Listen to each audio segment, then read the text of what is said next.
Hello everyone, મારી ચેનલમાં તમારા બધાનું ખૂબ ખૂબ સ્વાગત છે. તો આજે એકદમ ક્વિક એવી રીતના ઓટ્સ કેવી રીતના બનાવવાના એ હું તમારા લોકોની હારે શેર કરવાની છું. આઈ રિયલી હોપ કે તમને લોકોને મારો વિડીયો સારો લાગશે.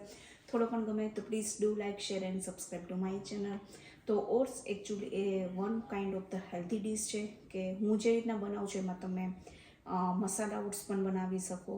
દૂધ અને પાણીના જે ઓટ બનતા હોય ને, જેને ઓટ મિલ્ક કહેવામાં આવતું હોય છે જનરલી અહીંયા યુએસએની અંદર, તો એ ઓટમીલ હોય છે તે ઓનલી પાણીમાં જ બનતા હોય છે. તમારે જો દૂધ અને પાણીને મિક્સ કરીને બનાવવા હોય તો પણ તમે લોકો બનાવી શકો, ખાલી દૂધમાં બનાવવા હોય તો પણ તમે બનાવી શકો. Choice is yours. અને ઉપર ટોપિંગની અંદર ચિયા સીડ છે, ડ્રાય ફ્રૂટ્સ બધું જે આપણે કટ કરીને ચોપ કરીને તમે રાખી શકો. પછી ફ્લેક્સ સીડ છે.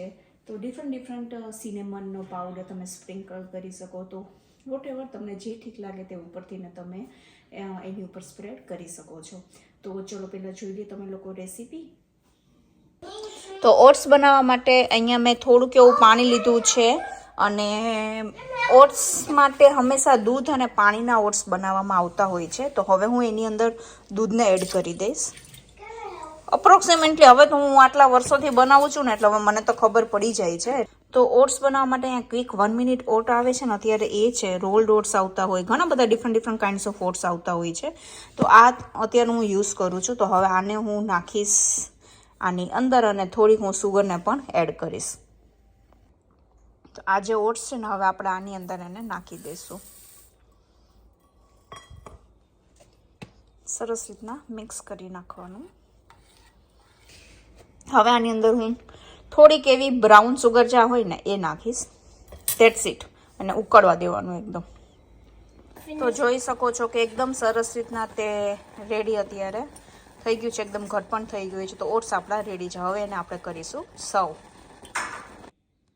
તો એકદમ સરસ એવા ઓટ્સ રેડી થઈ ગયા છે. મેં ઉપર ચિયા સીડ પણ નાખ્યા છે. તો જલ્દી તમે લોકો ટ્રાય કરજો, આવી રીતના બનાવજો. અને ડ્રાય ફ્રૂટ અને દ્રાક્ષમાં અંદર જ નાખીને મિક્સ કરી નાખ્યું છે.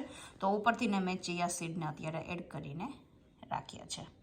કેવો લાગે તમને લોકોને વિડીયો જરૂરથી મને કહેજો. તમે લોકો કેવી રીતના બનાવો છો એ પણ તમે ડેફિનેટલી મારી હારે શેર કરજો. ઇન્સ્ટાગ્રામ અને ફેસબુકમાં ગમે ત્યાં તમે લોકો મને જરૂરથી ફોલો કરી દેજો. હું જ આવીશ એક નવા સરસ મજાના વિડીયોની હારે. ત્યાં સુધી bye bye and take care.